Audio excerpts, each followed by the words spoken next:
অনেক ভালো খেলছে, আজকে আর্জেন্টিনা জয় হোক। আজকে আমাদের 85% আমাদের দলে বল ছিল এবং আমরা সর্বোচ্চ খেলা খেলছি।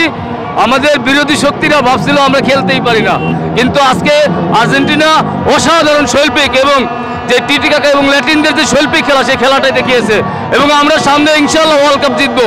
জয় হোক আর্জেন্টিনা, জয় হোক মেসি। যারা মেসিকে ট্রল করছে তারা খেলা প্রেমী না, তারা আবেগে তারা বসন্তি কালের বুশিলতার কারণে তারা ব্রাজিল সাপোর্ট করে আর তারাই ট্রল করে। মেসিকে যারা ট্রল করে তারা খেলা কিছুই বোঝে না, তারা আবেগে এগুলো করে, বসন্তি কালের ভুল। ওই খেলাটা দেখে খুব ভালো লাগছে ভাইয়া। আমরা এই যে বেশি মাখামাখো ভাই 10টা দেবে এবার গোল, এরপরেটাই খেলা কি এটা আর্জেন্টিনা আজকে দেখিয়ে দিয়েছে। আমাদের সবচেয়ে প্রিয় খেলোয়াড় আর্জেন্টিনার মধ্যে মেসি। আলহামদুলিল্লাহ আমরা সব ট্রলের জবাব আমরা দেব যে আমরা উইন হচ্ছি, ইনশাল্লাহ আমরা চ্যাম্পিয়ন হব ইনশাল্লাহ। আজকের খেলা আসলে আমাদের কেমন লাগছে যা বলার কোনো ভাষা নাই, দেখানোর কোনো সীমানা নাই।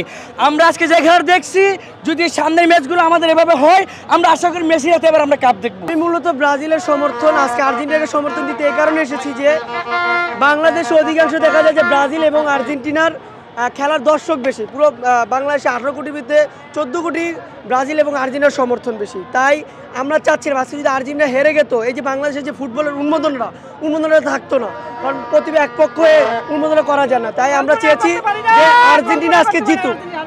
উনি যা বলছে, উনি ব্রাজিলের সাপোর্টার এবং আর্জেন্টিনা দুইটাই দেখতে পাচ্ছেন, কিন্তু উনি নিজের মুখে বলছে আজকে আর্জেন্টিনার যে খেলাটা দেখছে এরকম খেলা উনি কখনো দেখে নাই, আর উনি এখন থেকে আর্জেন্টিনা সাপোর্ট করবে এককভাবে।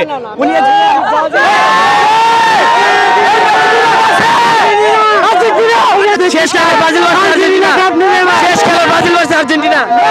আমরা দাদার বাড়ির সম্পর্ক দেখে খেলা দেখি না, আমরা নিজেরা মাঠে খেলা দেখে।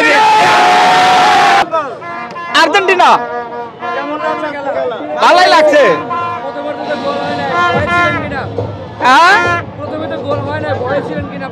হ্যাঁ ছিলাম, একটু ভয় ছিলাম। পরে গোল হওয়ার পর কেমন লাগলো? ভালোই লাগলো। যাক, আশা করি আর্জেন্টিনা ফাইনালে যাইব।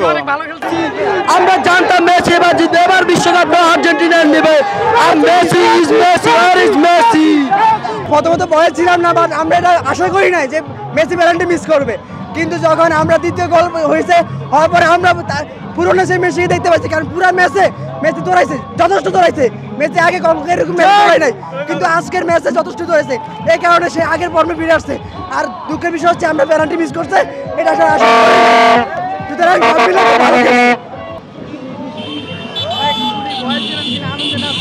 আজকে আর্জেন্টিনা যা খেলছে, এভাবে যদি আমরা খেলতে পারি আমাদেরকে বিশ্ব চ্যাম্পিয়ন হতে কেউ আটকাইতে পারবে না।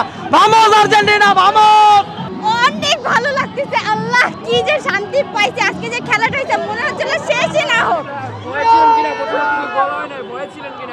একটু কিন্তু টেনশন হচ্ছিল না, কারণ জানতাম আজকে যে খেলতেছে দিবে ইনশাল্লাহ। পেনাল্টি মিস হয়ে গেছে, ওটা কপালে ছিল, এটা এক বলার কিছু নেই। অবশ্যই আমি সবচেয়ে এক্সাইটেড ছিলাম, আমরা জিতবো এটাই জানতাম। আজকে অনেক আনন্দ লাগতেছে, কারণ আজকে আর্জেন্টিনা যে খেলা দিছে, আমরা আশা করি সামনে যে খেলাগুলো আছে এবং আজকের ন্যায় দুর্দান্ত পারফরমেন্স করে বিজয় ছিনিয়ে আনবে। আজকে মেসির প্লান্টি মিস করে নাই আমি বলবো, কারণ ওদের গোলকিপার ছিল অত্যন্ত দুরন্ত এবং ক্ষিপ্র, যে আজকে কয়েকটাই ডিফেন্স করছে এবং এটার ক্রেডিট আমি গোলকিপারকে দিব, মেসির ব্যর্থতা না, কারণ সে অতি দ্রুতের সহিত পেনাল্টিটা রক্ষা করছে। সংবাদ, ফিচার ও অনুষ্ঠানের জন্য ভিজিট করুন সংবাদ প্রকাশের ওয়েবসাইট এবং যুক্ত থাকুন ফেসবুক পেজ ও ইউটিউব চ্যানেলের সঙ্গে।